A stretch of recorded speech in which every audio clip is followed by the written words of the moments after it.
kids, and I remember you saying that you did EMT, Yes, you were emergency medical technician, for about 7 years. Is that correct? right, correct. So that's got to be an interesting career, and you've been involved in the racing industry, NASCAR, and so on and so forth. Is that correct? Right.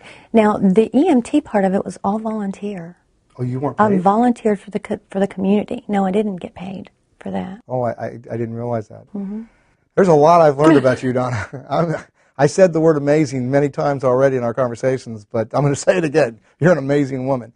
So, okay, well now in the last part of your life here, you have chosen to become an entrepreneur. Yes. A business owner. Yes. And in fact, that's how I met you. That's right. Because I've been an entrepreneur literally all of my adult life. And I'm always enamored by people that, are willing to roll up their sleeves and do what it takes. And I'm one of those people that, I'm not interested in somebody who writes a really good book or is a real charismatic speaker. The people that I like to follow are people that have had to pay a price, where they may have lost something in the process, but they didn't quit. They didn't give up. They just kept fighting. And obviously, Donna, you're a fighter. And what happened that made you decide to become an entrepreneur, make another sacrifice? Because unfortunately, what a lot of people don't know is that when you become an entrepreneur, you make another sacrifice. You're gonna give up income for the bigger picture down the road, and something happened there too, Donna. Please share with me. I mean, what got you to get out of just going to work for somebody else and decide to, grab a dream and go for something greater, which meant you had to pay another price? Well, I always wanted to be there for my kids. I wanted to see them grow up. I wanted to be a part of that till they left, when they got on to be an adult on their own.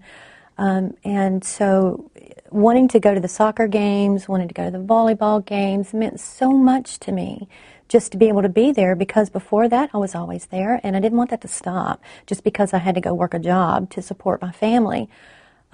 So I was introduced to the network marketing world, and it was a concept that I had never been introduced to before.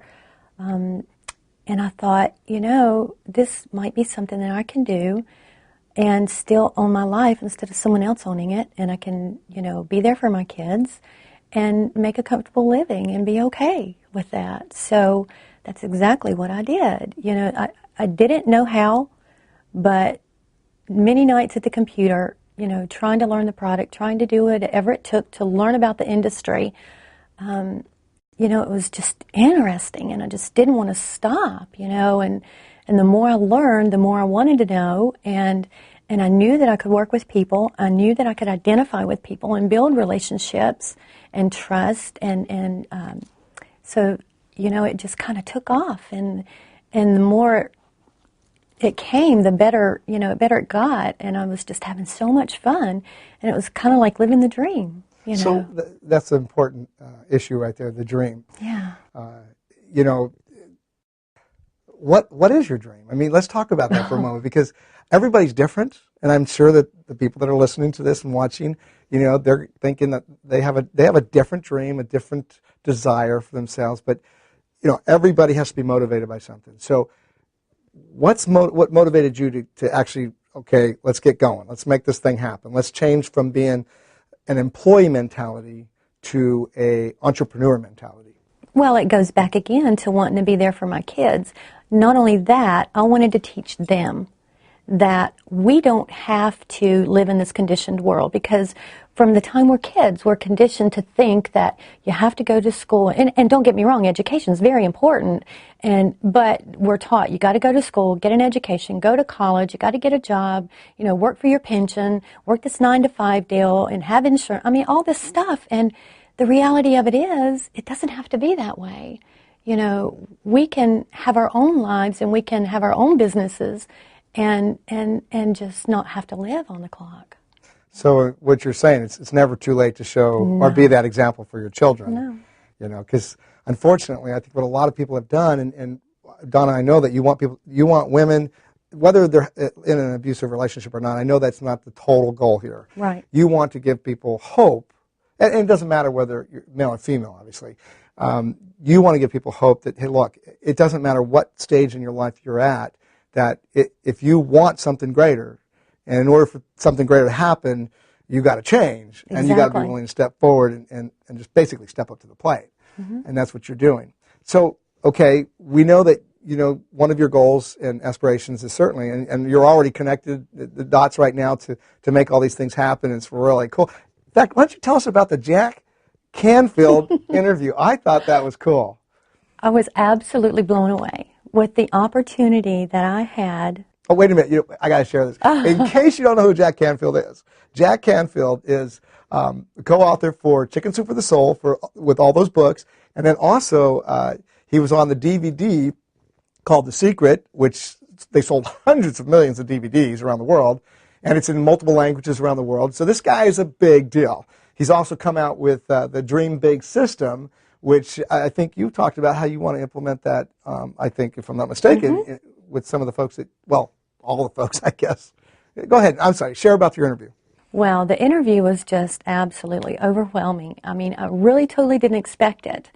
And from what I understand, Jack Canfield is always used to being interviewed. Oh, yeah. Oprah Winfrey and all the other greats around the world. I know. So to have the opportunity for him to actually interview me, this lady from North Carolina that he had never seen before, was mind-blowing. But you know what he saw? He saw significance. He saw a woman that was willing to make a difference. You were willing to change your life, to help change the lives of other people. He saw that. It doesn't take much for a winner to see a winner. Well, again, I'm just so grateful for the opportunity that I was given to get that word out. And, it was time in my life to make a change, because the definition of insanity is doing the same thing over and over and over again and expecting different results. You're just not going to get them. So I had to do something different. And I love what I do. I love what I'm doing. I love the people that I've met, the friendships that I've acquired in this business, and the freedom. How does it feel to know that women look up to you? It's very humbling, because I've never been a person to put myself on a pedestal, and I never will be. That's just not me. Because what I do for other people is from my heart, and I mean it, and I want to make a difference, because I've been there. And it's not an easy road. And just to know that somebody, whether you know them or not, cares and wants to hear and know, that you're important to that person, it is just it's a great feeling. One of the greatest definitions, I think, for a leader is really the greater server. The greatest leader in the world, in my opinion, is a server. And certainly, your actions speak much louder than your words. And your actions basically say that you're an incredible server, that you put people first. And I think that's a beautiful thing, personally. It's really cool. We were in Southern California when you did the Jack Canfield interview. I'm actually the second one gets to interview her. So, but I have to admit that being that that you did have a chance to be interviewed by Jack Canfield is a big deal. And you were at it was in La Jolla, California, is that right? That's right. La Jolla, California, and you were at this house on the beach, this beautiful house. Yes.